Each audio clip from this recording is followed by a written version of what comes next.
Bonjour à tous et bienvenue sur ma chaîne, j'espère que vous allez bien. Si vous me suivez, vous savez que la semaine dernière, je n'ai pas pu mettre de vidéo et je m'en excuse.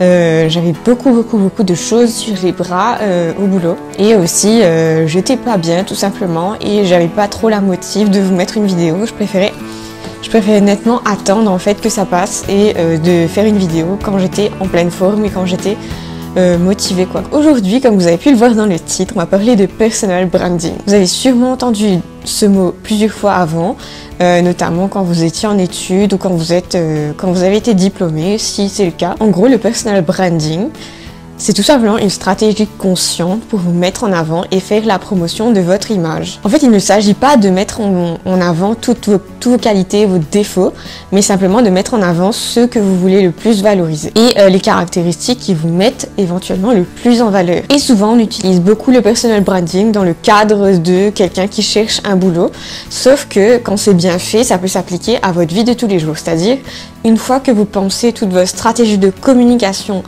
sous forme de personal branding, après quand vous aurez cherché du boulot, ça deviendra juste plus facile parce que vous aurez déjà mis en place ces trucs. Alors il y a pas mal de ressources qui existent déjà sur le sujet, vous allez juste mettre personal branding sur internet et vous allez vite trouver. J'ai choisi de vous présenter un point de vue qui n'est pas très commun en fait.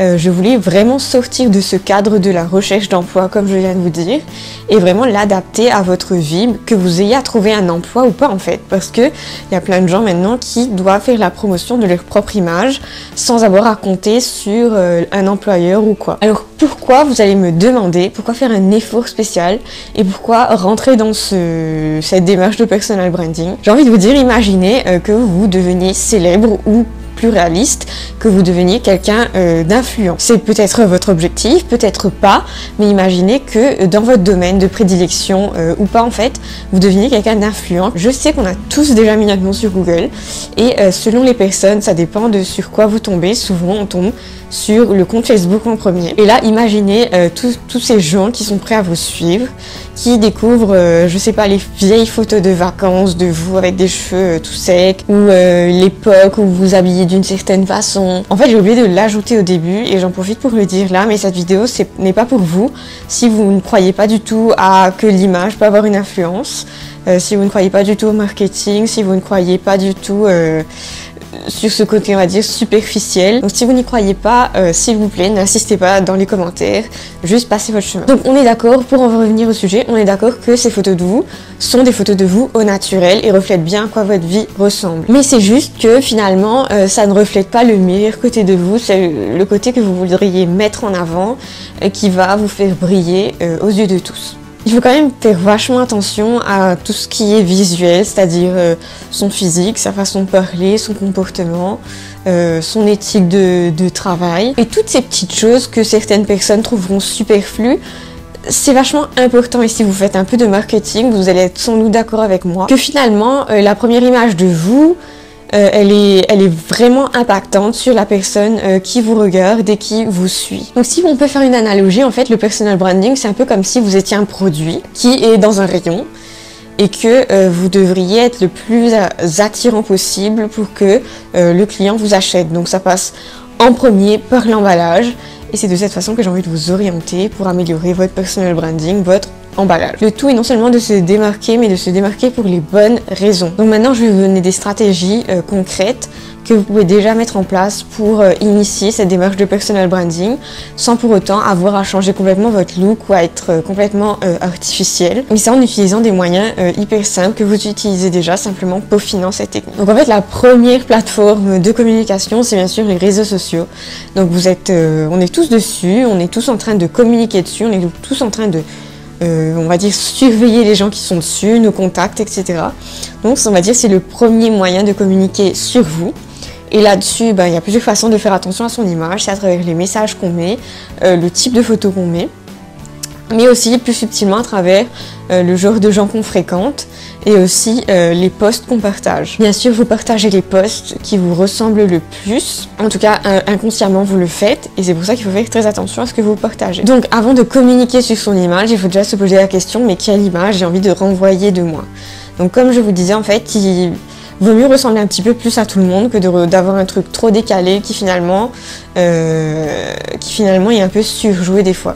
Donc choisissez bien l'image que vous voulez donner. Bien sûr, ne rentrez pas dans des personnages, ça ne sert à rien. Donc si vous avez des difficultés à répondre à la question quelle image vous voulez donner de vous-même, voilà quelques questions qui peuvent dégrossir le problème et qui peuvent vous aider à trouver la bonne image à donner sur vos profils de réseaux sociaux, etc. La première question est bien sûr quelle qualité vous voulez mettre en avant. Est-ce que par exemple c'est les qualités d'une personne qui est soignée, je sais pas, qui cuisine bien, des choses comme ça. Deuxièmement, la question qui est importante aussi, c'est quel style de vie vous voulez montrer, quel style de vie vous voulez montrer aux gens que vous avez. Bien sûr, encore une fois, il ne s'agit pas d'inventer des histoires en fait, c'est vraiment montrer les aspects de votre vie que vous trouvez intéressants. Donc c'est la vie que vous aimeriez que les gens perçoivent. Et ce sont des éléments de cette vie-là qu'il faut mettre en avant. Donc la façon dont vous vivez au quotidien, je sais pas, au boulot, ou quand vous rentrez chez vous, j'en sais rien, sur vos activités. Donc quel style de vie vous voulez mettre en avant. La troisième question, c'est un petit peu lié. C'est quel type de gens en fait et dans quels endroits vous aimeriez que les gens vous voient. Encore une fois, il faut jouer le jeu parce que les réseaux sociaux, c'est que du visuel, c'est que la photo qu'on voit, c'est de celle-là qu'on va se rappeler. Par exemple, si vous mettez que des photos où vous êtes en voyage, où les gens vont inconsciemment vous lier en fait au voyage et probablement quand ils vont vous croiser, ils vont vous demander « Ah ouais, toi tu voyages tout le temps et tout ». Donc au final, en fait, contrôler le type d'image qu'on met, c'est un petit peu contrôler comment les gens perçoivent votre vie. Une autre question que je trouve pas mal, c'est quelles sont les causes et les thèmes qui sont importants pour vous. Est-ce que ça peut être des causes type cause animale, donc là vous allez tout le temps partager des choses qui sont liées à ça, ou je sais pas, des thèmes qui vous passionnent, j'en sais rien, mais je trouve que c'est intéressant en fait de montrer ce par quoi on est passionné. Et finalement, l'autre chose, c'est quelles activités vous aimez faire. En fait, ça rejoint un petit peu le style de vie. Est-ce que vous êtes tout le temps en train de faire du sport et du coup ça vaut peut-être le coup de communiquer sur les moments où vous faites du sport. En fait, vous mettez soit une photo, soit une vidéo, etc. C'est un exemple comme un autre. Donc un autre point sur lequel j'aimerais attirer votre attention, c'est dans la relation avec les gens. Donc là, c'est un petit peu plus du concret, c'est pas sur les réseaux sociaux, c'est un petit peu moins superficiel. Et je trouve qu'il y a pas mal de gens qui ne se concentrent pas assez là-dessus. On a plus de gens sur les réseaux sociaux que de gens en face. Et en fait, je trouve que c'est important en fait d'avoir une éthique de communication. C'est cette stratégie de communication en fait qui va définir comment les gens vous perçoivent dans la réalité et quelle réputation vous avez auprès d'eux. Du coup, là, c'est pas facile. Enfin, c'est difficile de s'inventer une vie. Et il faut vraiment se concentrer sur les relations qu'on a. Donc les questions, c'est un petit peu comment vous interagissez avec les gens, c'est-à-dire est-ce que vous êtes en retrait, vous attendez toujours que l'autre fasse le premier pas. Donc pour moi, il faut vraiment construire son éthique. Ensuite, comment est-ce que vous faites pour construire et entretenir vos réseaux? Donc que vous soyez extraverti, introverti ou entre les deux finalement. Tout le monde a une façon de construire son réseau et d'entretenir ses relations. Donc, est-ce que vous voulez que les gens vous perçoivent comme étant timide, comme étant sociable? Enfin bon, chacun définit un petit peu ses règles, mais au final, ce sont aussi des actions concrètes qu'il faut faire pour que les gens vous perçoivent de cette façon. Et enfin, comment vous traitez les gens qui sont proches de vous, qui sont moins proches de vous. Et un quatrième point que j'ai trouvé vachement intéressant, c'est que ce que je voulais vous dire en fait, c'est que c'est triste, mais si vous ne vous affichez pas, si vous ne communiquez pas sur vous, en fait vous n'existez pas, du moins pour les gens qui ne sont pas proches de vous. Ensuite, je voulais vraiment insister sur le fait que votre communication doit être intentionnelle. Et à force en fait d'être intentionnel, c'est-à-dire de cibler les bonnes thématiques qui reflètent qui vous êtes, etc. Finalement, vous allez agir finalement et exercer une influence sur les gens, et c'est là où vous commencez à devenir un modèle. Regardez en fait toutes les Instagrammeurs, Instagrammeuses qui traitent de thèmes spécifiques. Tout ce qu'ils font en fait, c'est vraiment communiquer sur eux, partager, etc. Et la vraie valeur qu'ils apportent aux gens, c'est pas juste une belle image, c'est plus un style de vie, c'est plus des valeurs en fait qu'ils arrivent à transmettre. Et c'est comme ça que les gens deviennent des influenceurs. En gros, entre autres, c'est comme ça que les gens deviennent des influenceurs. Pour finir, j'ai 3 mots-clés en fait qui pourraient renforcer un petit peu, qui pourraient vous donner une idée globale de votre stratégie de personal branding. Comme je vous disais, ça doit être intentionnel, donc ça c'est le numéro 1. Le deuxième en fait, c'est il faut être cohérent, c'est-à-dire il ne faut pas raconter des choses qui s'opposent. à moins de se justifier, mais vous n'avez pas trop envie de faire ça. Donc ne vous créez pas des espèces de personnages qui sont complètement à l'opposé de qui vous êtes. Et troisièmement, il faut être généreux, donc il faut avoir envie de partager sa vie.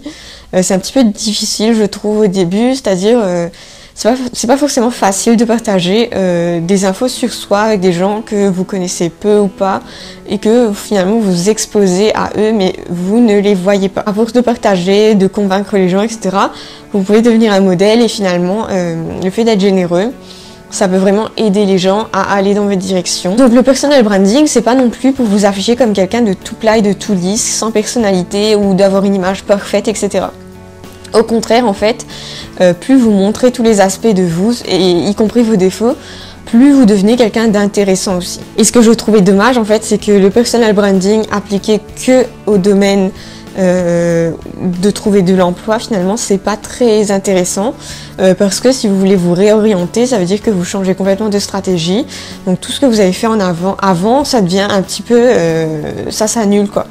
Vous pouvez plus l'utiliser. Ce qui est intéressant avec le personal branding qu'on applique à sa propre vie, c'est que finalement, si votre futur employeur essaye de trouver qui vous êtes, finalement, il va trouver une personne avec une personnalité, avec des passions, etc. Et je pense que c'est plus rassurant d'employer quelqu'un qui est cohérent, qui est entier, plutôt que d'employer quelqu'un qui a travaillé dans le même domaine par exemple, mais que voilà, on voit pas trop on voit pas trop comment il peut être, on n'arrive pas trop à le calculer, etc. Donc voilà, cette petite vidéo sur le personal branding est finie. J'espère que vous l'avez aimé et que vous l'avez trouvé utile. Si c'est le cas, n'oubliez pas de mettre un j'aime. Bien sûr, vous pouvez commenter, me poser des questions, etc. Je serai ravie de vous répondre. En tout cas, je vous retrouve la semaine prochaine, sans faute cette fois, pour une nouvelle vidéo.